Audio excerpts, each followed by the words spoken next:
We're at the Louis Miller Museum interviewing veterans as part of a veteran program. Would you please state your name? Frank Pierce, And where do you live, Frank? Hoosick, New York.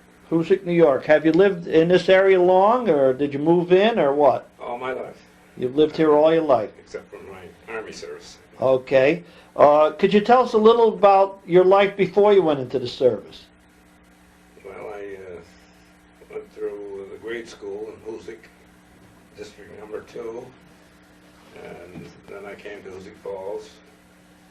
I went to Hoosick Falls High School up on the hill, and during that time there wasn't any transportation, so I rode the train to school every day From Hoosick. from Hoosick, I see.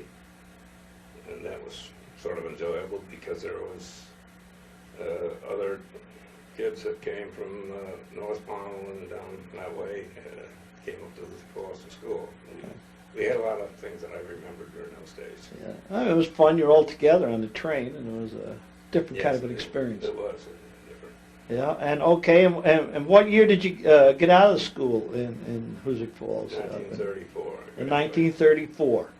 Okay, then what happened in your life?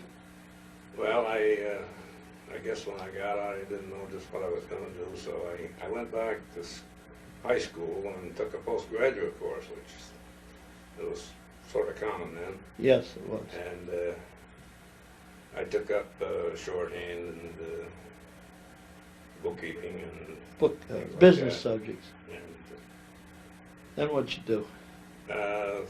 then I worked around Hoosick for a while, not very long, but then I decided to go to Troy Business College.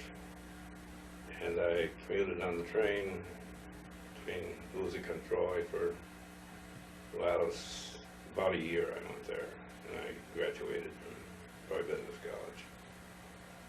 And my first job was at Nolan Wood. I worked for Henry Kramer, who was a purchasing agent, and Herbie Hamilton, who was the bookkeeper, did the payroll and things like that, and I more or less worked as a clerk and typist. And that's where I was working at the time I was drafted and went to service. And when was that, Frank? That was in 1941, In September. September of 41. That was before Pearl Harbor. Right. All right. Where'd they ship you then when you left? Well, I left Hoosick Falls and by train. I was appointed the leader of the group that came, and we had to go to Troy, and then we were transferred to New York City.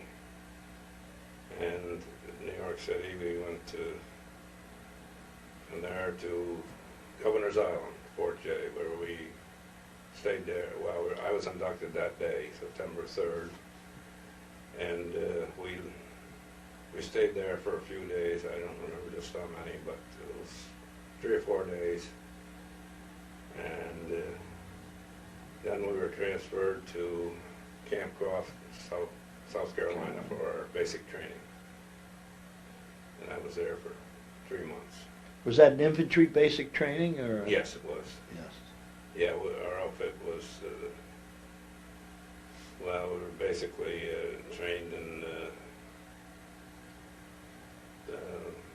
anti-tank gun. It was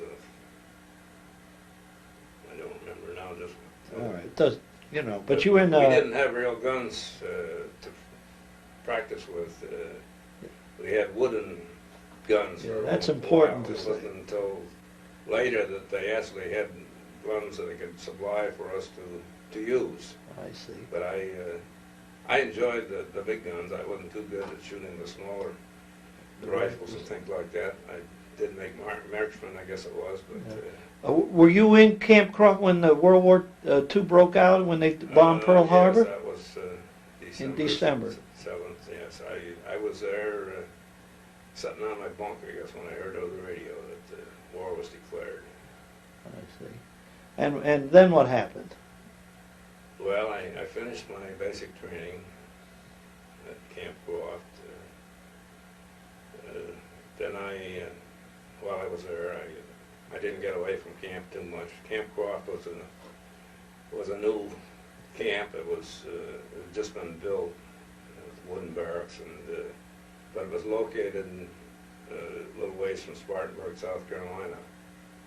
And the soil was red clay, and when it was raining, it was very muddy, and it was very messy. Yeah. So our training was, we were in the mud a lot of the time, which is quite common, I guess, in the service. But that red clay is something, I know. Oh, it is. Yeah, right. You know, it was very disgusting. Try to keep your shoes shined up and things like that, which was part of our Army training, of course. Okay, when you finished your basic, what happened then? When I finished basic, I was transferred to Fort Benning, Georgia. Well, I was in the replacement center for a little while there, before I was being transferred. But I got to Fort Benning, which was an officer training school, infantry school, and I was assigned to the Harmony Church area, which was all wooden barracks, and it was about 3 miles from the main post. Of course, Fort Benning was a very large post, and mostly brick buildings in the main part of the camp. And but we were assigned to this part of what they call the Harmony Church area, and it was all new to us. And there, I forget, there was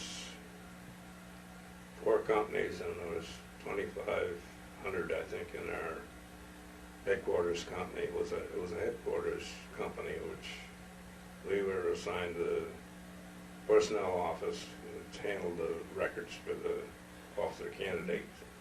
Because I know people that had clerk typist abilities, they grabbed in a hurry. Yeah, there was a lot of those jobs. Because you had gone to Troy Business School, that they gave you... didn't have any wax, or not many. Yeah, at that right, time. at that time, yeah.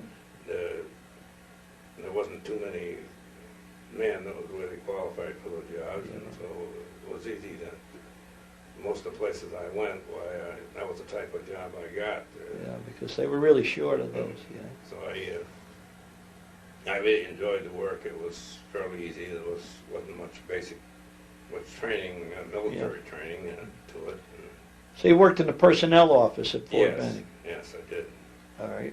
And I saw a lot of Hoosick Falls and local people who came down through Yeah, because a lot of fellows mentioned they went through Benning. A friend of mine, Liam Wilcox, who lived in the Hoosick, he was in the 4th Infantry,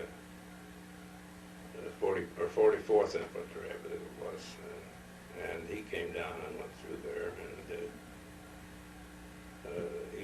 he lost his probably my life best in World friend, War. and he lost his life Yeah. in the Battle of Bulge, I believe it was. Yeah.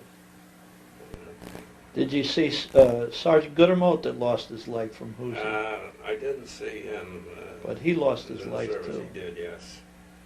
All right, so how long did you stay in Benning then? Well, I was there about, it was over 2 years. Over 2 years, so you were really in the thick of the personnel work, and so Yes. you Yeah, became a key Howard worker. Haynes came down there and went through. I was I really see. surprised because he wasn't a young fellow. He was in his middle 40s or late 40s, I think, Yeah. when he went through the school. And it was a pretty tough course. So he's still, He went up to Pickett in Virginia, I think. He's still living and very healthy. Yeah, 97, yeah. While I was down there, I saw Liam Hutt, who was my The superintendent of schools. Yes, right. He was down there as a captain. I see. Well, I think he was later made him major. But, So you actually had a lot of contact with Hoosick Falls people because Yes, everybody went through Benning, went through personnel, so you Yes. knew that they were coming. I would see their name, and I didn't meet them all, but Yeah. But you knew who the was ones there. I knew the best. Why you tried to get to see them at least. But I see. So you were there for 2 years, and then what happened? well, let's see. As the war went on there, they decided that they needed more overseas, and so I was sent to Fort George Meade, and from there I was shipped to Italy. When we went on the, I think the name of the transport was a Bliss, maybe it's Fort Bliss or something. I see. Of course, I was glad I didn't go in the Navy because I didn't like the sea. Did you get seasick at all? I got seasick before I even got out of the harbor. I see. So you had a tough ride over. I did. And of course, it was a long trip. It took 14 days to get to Naples. Landed in Because Naples. they zigzagged all the way across. And, Yeah, when was that? What year was that? that was in 1944. In 44. Of course, the submarines were pretty well under control by 44. But they still had This was early 40, or let's see. I'm not sure just when in 44 that was.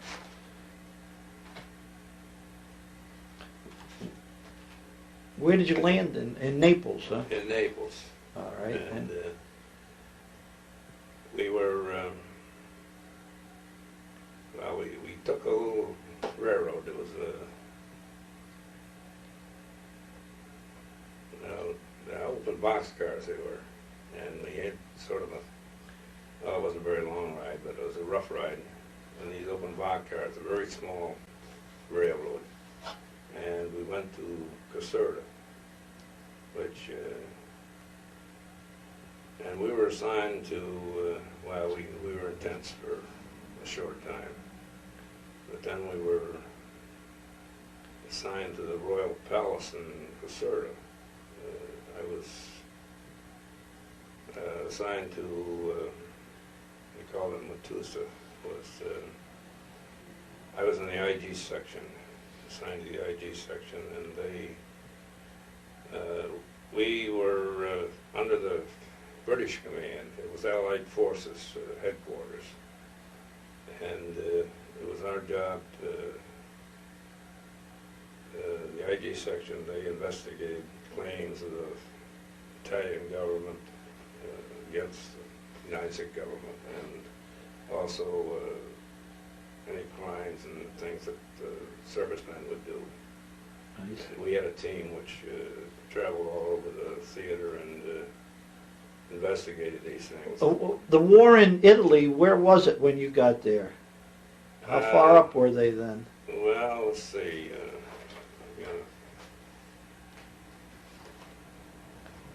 The war was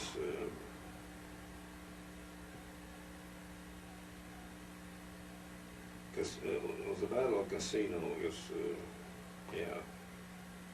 May 1944. Oh, so I see. That was the big battle there with the monastery up on the hill. Yeah, there. that's about where it was. And of course, we were back down in Naples. It was. I see. But the war was still going on in Italy when you got there. And, of course, it wound up pretty fast, really, after we got over there. Okay, so you were in this department, this investigation and ID department. I was actually in that assignment there. I did more typing. I was a typist, and actually I wasn't that good a typist, but. I see, but you typed up the records as they came in. Yeah, there was a lot of typing involved. Yeah, right, because if they're doing investigating, it all has to be. Yeah, some of the officers and some of the sergeants, they flew all over to investigate these things, and I see. it was interesting. I enjoyed it.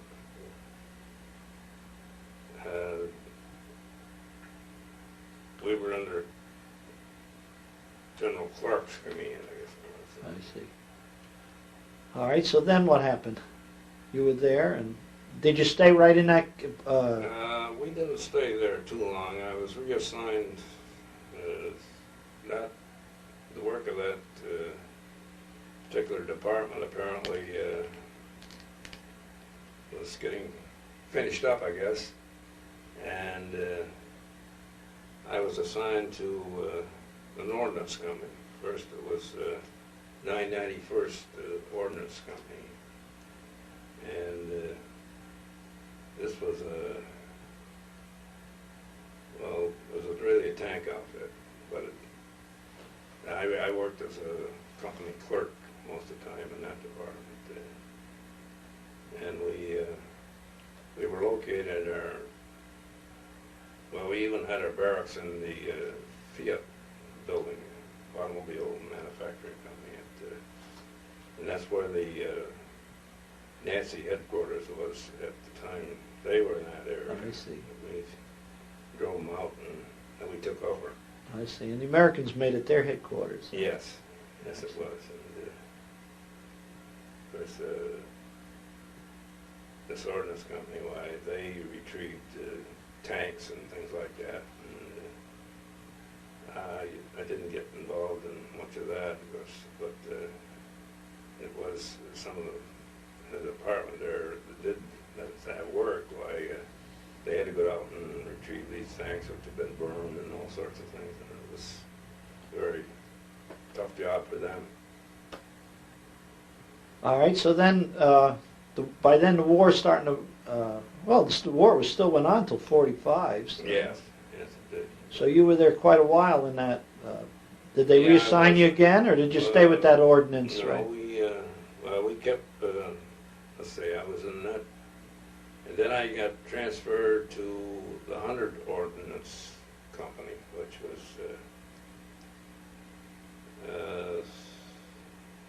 That was a tank outfit too, and I was a company clerk there. It was while I was there that I met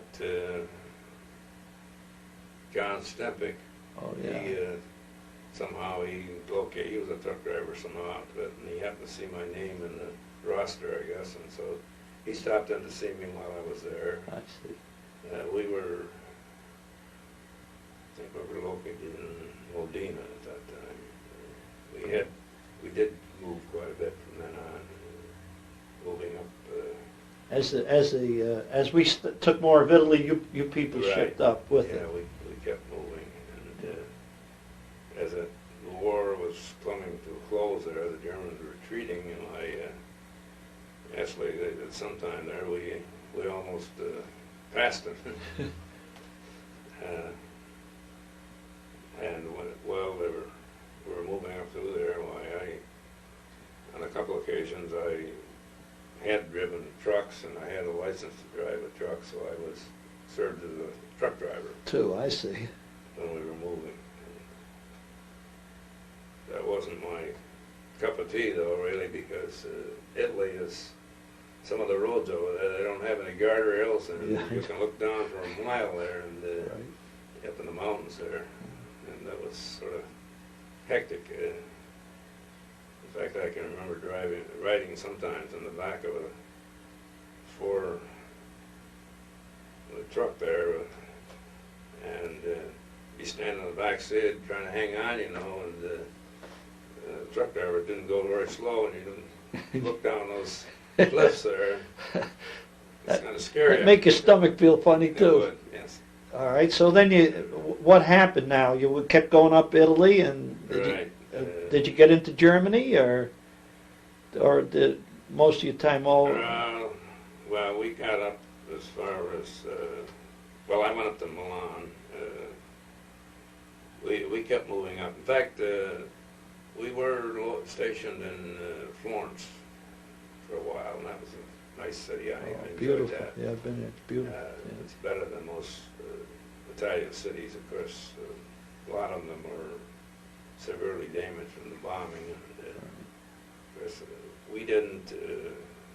We heard the bombing and all that, and raids and everything, but we weren't close enough to really get involved too much. So you went. So here we are. You're in Italy, and the war. Where were you when the war ended in 45? Were you in Italy at that time? Yeah, I was in Italy. All right. All right. And what happened then, when the war ended? When the war ended in Italy, there was no need for us to remain there, so we were supposed to be assigned to the Pacific area. I see. Right. So we'd gone to, where was it? I forgot where we sailed from, but we were on our way to the Pacific in the SeaCat, I guess the transport was. I see. And we were happy to learn after we'd been sailing for, I don't know how many days it was, not too long. The war ended there, and so we were advised to turn around and came back. It was a happy day, I'm sure. It was. I'm sure you didn't worry about the atomic bomb being landed. No, It made a lot of people happy because Yes. they expected to lose many men in the Battle of Japan. Yeah. All right, so then they turned around, and where'd you go? We came back to New York, and then we were put on leave. We were able to come home for a few days. I came on a furlough, and probably, I think it was 10 days. That's the first And time then you've we been had- home in quite a while. Yes, it was. How long before were you overseas like that and you couldn't come home? Well, I guess I was overseas about a year and a half. I see. Or, no, maybe it wasn't quite that long. All right, so you came home on furlough, and did you have enough points to get out, or? Yes, I did. And Well, when? let's see, I guess, I forget, I had 68 or something I like that. see. And then you got discharged. Discharged. All right, so you came back to, when was that discharge? In October of 45. 45, all right. So you came back to Hoosick Falls, or Hoosick, where you live, Right. and what happened then? Then I went back to work at Noble and Wood. I worked there for probably a year or two. As a clerk in the office there.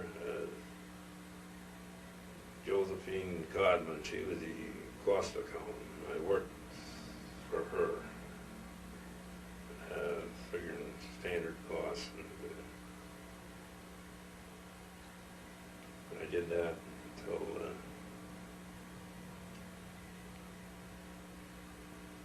well, I got a job in Troy at the Manning Paper Company. I'm not sure just what year that was. Well, but you went to work down there, so you had to commute to Troy every day. Right. I think that was probably about 1947. I see. And how long did you work at Manning? I worked at Manning about 10 years. I think it was. No, I think it was 13. I 13 see. years of it. All right, and that brought you, then what happened? I was working at the Manning Paper Company, and it was the Mount Ida Mill, which is an old mill, and I was doing office work there, cost accounting, and they closed that mill, and it was transferred to Green Island. They had another plant in Green Island, so they continued that plant, but I didn't, well, I guess they didn't have the room for me, so I had to still seek another job. And I went to work for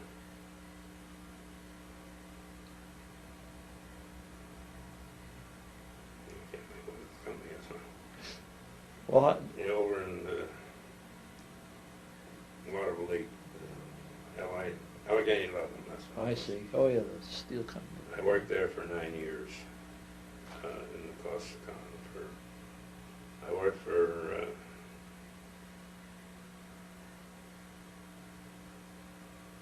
Witherell. I think it's the first name.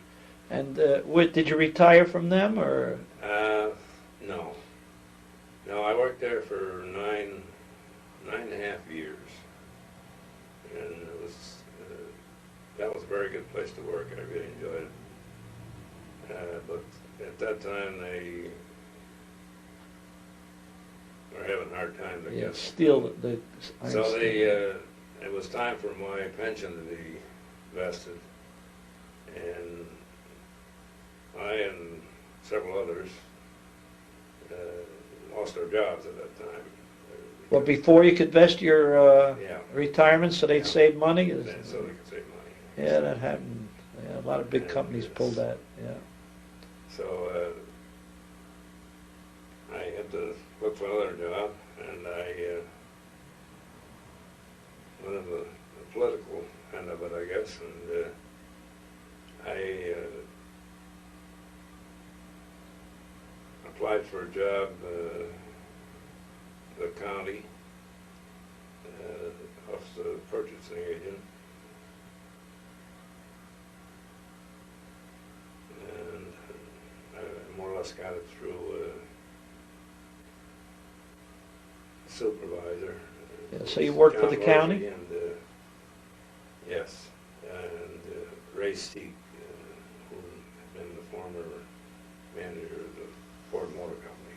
I see. And I think my reason I got the job was because of my connection with the Boy Scouts and Ray Steek's connection with the Boy Scouts. I see. Well, but you got the job, and He's you a worked there, Very good gentleman, really. and you worked out of Troy? Yes, I I was see. in the courthouse in Troy. Okay, so then, now you're retired. Yeah, I retired in 1982. I see. All right, now, you got married, had how many children? I know your kids were at school when I was there. Yeah, in 1950, I got married, and I have 4 children. Colleen, who's now married to Jim Monahan, Yeah, right. and David, who lives in White Creek. And Kathy, who now living in Florida, and Derek, who at the present time he's living in Bennington. So, they live, most of them live around, so you at least can visit your children. They're Yes. not too far away. Except for Kathy, yeah. Do you have anything you'd like to say before we call this a take about Hoosick Falls or about the service that you know, things that you think might be interesting, things to remember? Well, yes, people were from Hoosick Falls and Hoosick area were very good to me. I had many letters and communications that praised me and it made you feel good. Harry Weir was very good. He sent me letters lots of times and always asking if there's anything you do for me. I was That's nice. Yeah. at Noble Wood, and Sarah Guyden, she was a neighbor of mine, and she was a poet, and she used to write poems, and she wrote a book eventually, and she had all us boys, she had a poem about us. In the She book. wrote. I see. That's interesting. I didn't know that. But she did. She didn't put their last name. She put The person. Frank P. and Yeah, I so see. forth like that. But most people know who they were. I see. Yeah, it's interesting. I have to see about getting a book, see what it looks like. I've never seen Yeah, it. I've got that. I'd be glad to show it to you. Yeah, fine. Okay, is there anything else you'd like to say? No, I guess that's probably all. There's a lot more I could say, but Well, it was a really good experience. the service. I mean, Yes. at least I think it was people that didn't get hurt and came back. It was a very Yes, growing up experience. very thankful for that. Yeah. Well, thank you very much for coming, Frank.